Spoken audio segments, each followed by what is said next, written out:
Welcome back to Screen Scene. She was Tupac Shakur's wife. Keisha Mara Shakur is the only woman who can ever make that claim.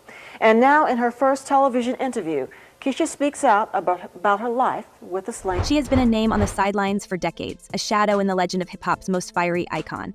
And then, without warning, Keisha Mara steps forward, her voice steady but trembling with the weight of history. She breaks the silence, not with scandal for its own sake, but with a confession that shakes the foundation of everything we thought we knew about Shakur.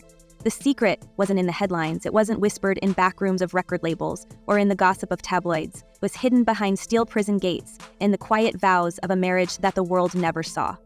Keisha reveals that she was not simply a fleeting girlfriend or a forgotten flame, she was Shakur's wife. Married in Clinton Correctional Facility, where he served time in 1995, she was the woman who carried his fears, his dreams, and his desperate need for connection when his life seemed to be collapsing. To let everyone know that we had a relationship, that it was for real, that it wasn't just something that just happened because he was in jail or something like that. It was more to our relationship and, our friendship than what everyone knew. Picture it, the harsh clang of gates, the echo of footsteps on cold concrete floors, Shakur stripped of the stage lights and roaring crowds.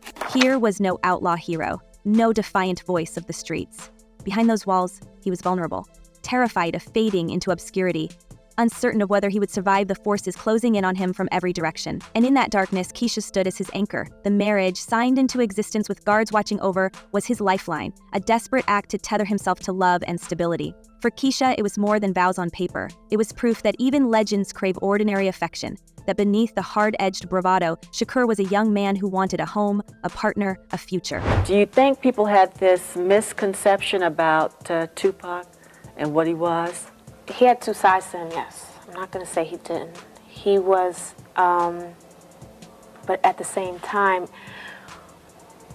he just, whatever he believed in, that's what he, that was just he voiced his opinion for whatever it was that he believed in, but he also had this caring love inside that a lot of people didn't see. The shock of this revelation isn't just in the secret wedding itself, it's in the portrait it paints of Shakur. For years, the narrative was that of the untouchable rebel, the man who could spit fury at politicians and rivals alike without blinking. But Keisha's story draws the curtain back. She remembers not just the anger, but the tenderness. He would laugh at her jokes. He would speak about his fears of not living long enough to see his ambitions come to life. And sometimes he would whisper dreams of family, of fatherhood, of a quieter existence after the storm. The world saw the firebrand. Keisha saw the human. This duality, this soft core beneath the armor, forces us to ask, did we ever really know him at all? Yet as Keisha steps into the light, her confession carries more than memories of love. It carries the weight of rumor, of whispers long buried. For years, there have been hushed conversations among insiders, theories that her silence wasn't just about shielding Shakur's reputation. Some insist it was about protecting something much larger, perhaps even someone. The suggestion of a hidden child has hovered like smoke around the edges of Shakur's mythology. Could their marriage, lived in the secrecy of prison visits and hushed phone calls, have led to a child kept out of the spotlight? Keisha's decades of silence suddenly take on a new meaning. If she was guarding more than her own heart, if she was protecting a life from the dangers of Shakur's fame, the stakes were far higher than anyone realized. I always said, Keisha, I'm not going to live, past a certain time, or, I know I'm going to get shot up. He knew that. That was, the one thing that he did know. Speculation runs wild when we consider it. If such a child exists, where are they now? Are they walking among us, anonymous yet carrying the Shakur legacy in their veins? Have they watched the world debate their father's fate, seen the conspiracy theories spiral from Cuba to Belize, and stayed silent while the world argued about whether he even drew his last breath in that Las Vegas hospital bed? Imagine the pressure of living hidden, carrying a name too heavy to reveal. It's the kind of rumor that could rewrite not just hip-hop history, but pop culture itself. And Keisha, by speaking now, fans the flames of that possibility. The silence of 20-plus years wasn't just mourning. It may have been protection. These 3 law firms on retainer. I don't know how much money is coming in, but I know that a lot of money is going out every single month for Diddy. And then comes the most tantalizing piece of all, the rumor of a hidden goodbye letter. In the labyrinth of Shakur's conspiracy theories that point to body doubles, faked photos, mysterious sightings in Havana, the idea of a private letter from him to Keisha sits like the missing puzzle piece. Did he put words on paper that night in 1996 when he was shot 4 times in Las Vegas? Did he leave behind a note that revealed what really happened or where he was going? Some insiders whisper that Keisha alone knows the truth, that she may be holding on to a message Shakur intended for her eyes only. If such a letter exists, it could explode the narrative the world has accepted for nearly 3 decades. Because let's not forget, the official story has always left gaps wide enough to drive a Cadillac through. 14 shots fired, yet Suge Knight, the driver, barely touched. A missing autopsy report riddled with inconsistencies. A coroner's entry that described Shakur with the wrong height and weight.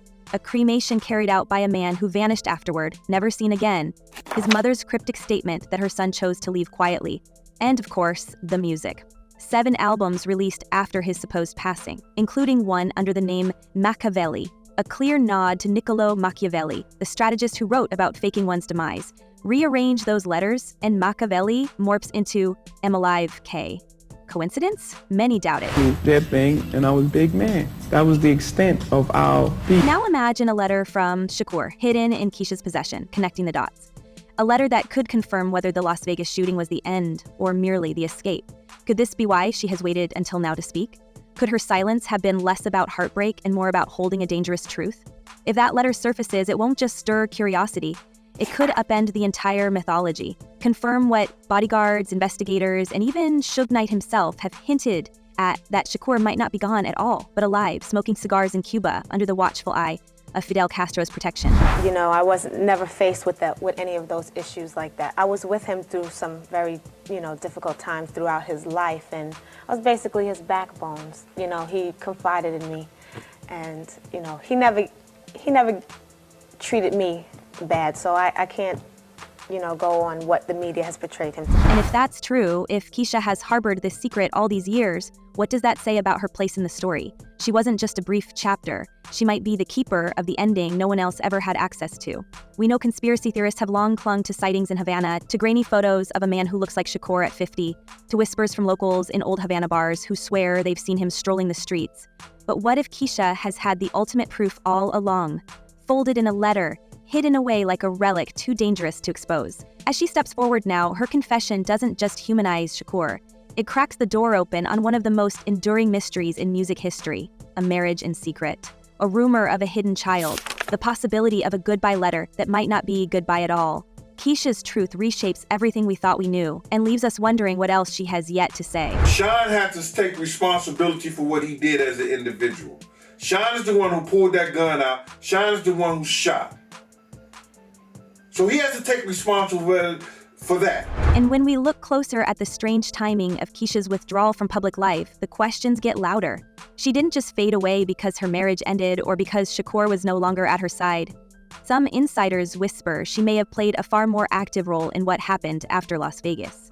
Could her sudden silence have been part of an orchestrated plan to help him escape, to vanish before the world could claim him for good? It isn't just conspiracy boards speculating anymore. Former bodyguards and self-proclaimed insiders have described elaborate schemes involving switched bodies, staged hospital scenes, and private flights out of the country.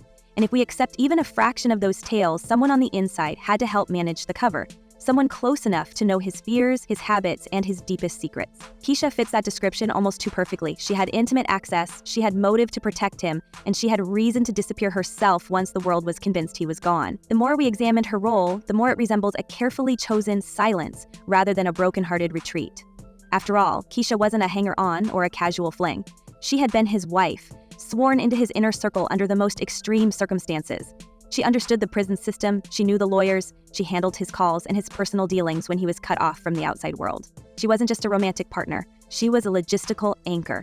And when he walked free, she faded, just as he stepped into the storm that would end, or perhaps not truly end, in Las Vegas. Was that coincidence? Or was she protecting the exit strategy of a man who believed the industry wanted him gone? The guy's not here, and you gotta figure, we never met. So you and Tupac never met. That was just... So it's nothing personal. That suspicion grows sharper when we consider the friction between Keisha and Afeni Shakur, Shakur's mother. Afeni wasn't just his mom, she was a political force, a strategist, a woman who had raised her son in the shadow of revolutionary ideals. She controlled much of his estate, his image, and after his supposed passing, she became the gatekeeper of his legacy. Whispers say Afeni never fully accepted Keisha, that she saw her as an outsider who had been granted too much influence too quickly. Some say Afeni doubted Keisha's motives, others that she simply distrusted anyone who tried to insert themselves between her son and the family. But there are also darker speculations.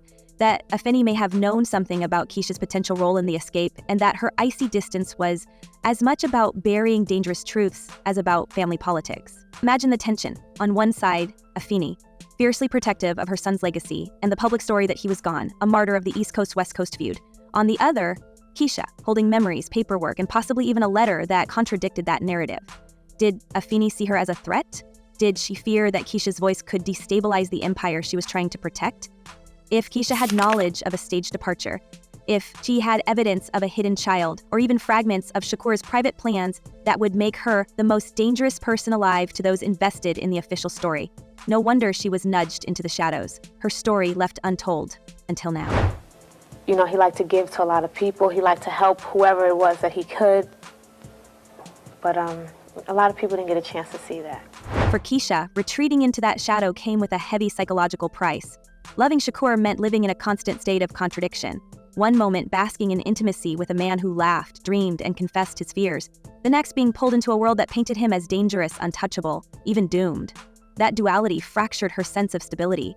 She wasn't just his partner, she was a witness to the war between his private tenderness and his public chaos. The weight of carrying both sides and never being able to share the whole truth with anyone became its own invisible prison.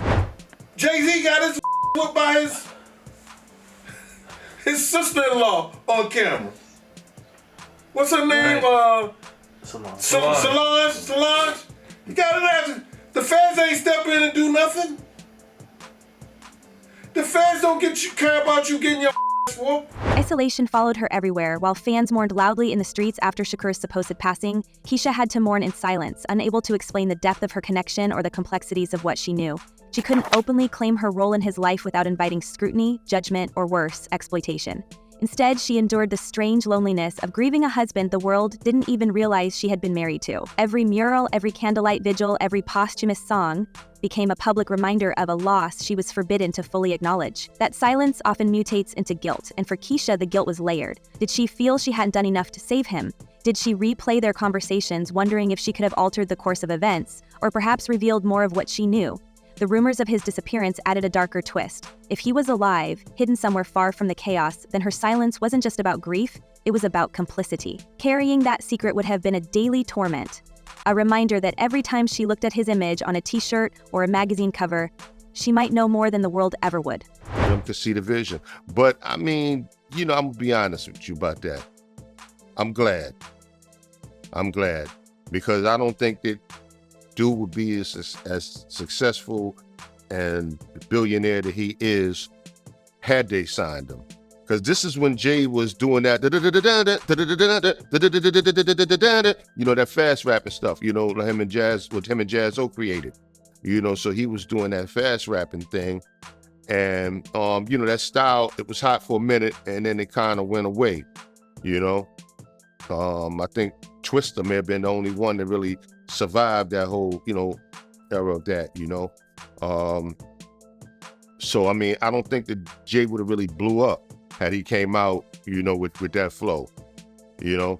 Once he, you know, had a chance to reflect and, you know, say, nah, I want to change it up, and he got on his, you know, his gangster hustler, the rest was history.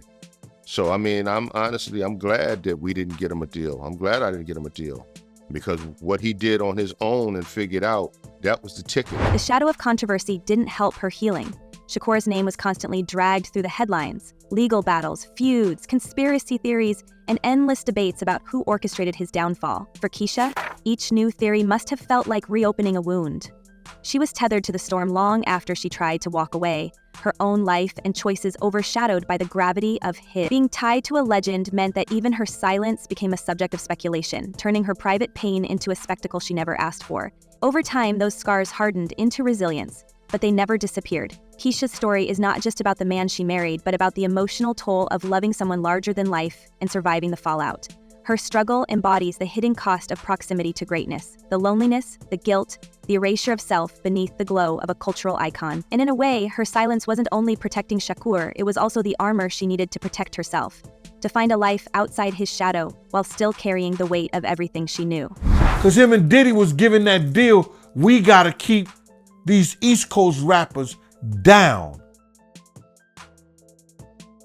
Because down South rappers, Cash Money, No Limit, Ludacris and them, they was taking little money and bringing back more money and making more money. The power struggle wasn't just emotional, it was financial too. Shakur's estate has generated millions of dollars since 1996 through posthumous albums, documentaries, and licensing deals. Whoever controls the narrative controls the money. A sudden revelation of survival or the existence of an heir would shatter everything. If a hidden child were proven real, that heir would have legal rights to the Shakur estate. If Shakur were proven alive, every contract signed in his absence could collapse in a storm of lawsuits. This isn't just about love stories and grief, it's about power, empire, and the possibility that one woman has held the key to unraveling it all. And the goodbye letter, oh, the letter. It looms like a ghost in every conversation about Keisha. Some say it was handwritten, tucked away in her belongings, a farewell message that didn't read like a goodbye, but more like instructions. Did it contain codes about his movements, a promise of reunion, or even a confession that he planned to vanish?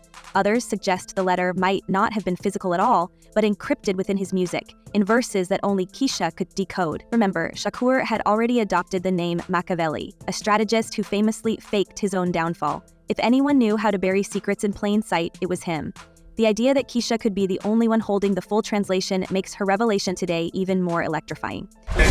I think that they don't want, if they was in any of those freak off tapes, if they played a part in any of those Diddy sessions, they don't want it to get out to the general public to make up their... Now the whispers return to the hidden child. Industry veterans insist there were rumors in the mid-90s of a young woman close to Shakur carrying his legacy in secret. If true, that child would now be an adult, possibly walking among us while the world debates their father's fate. A photograph, a DNA test, a single credible witness. Any of these could pull the veil away and change history overnight. And if that child were to step forward, it wouldn't just be a personal revelation. It would ignite a firestorm of legal battles, fan theories, and possibly even force long-buried evidence about Shakur's supposed passing into the open. Could this be the reason Keisha kept her silence? Because she wasn't only protecting her own heart, but also shielding a life from the storm of Shakur's fame? We are left staring at the possibility that the puzzle pieces have been in front of us all along. A secret marriage, a sudden annulment, a vanishing act, timed perfectly with Shakur's so-called end. A tension with Afeni that reads less like family drama and more like a quiet battle over control of the truth.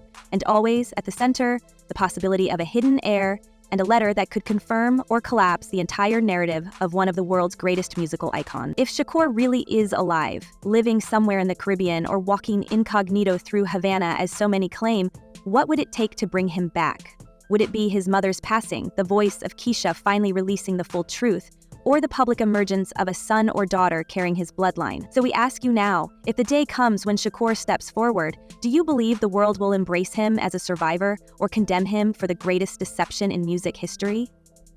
Drop your thoughts in the comments because this is a story still unfolding and every opinion matters. Until next time, stay watching, stay questioning, and never forget, the truth has a way of finding its way back to the surface.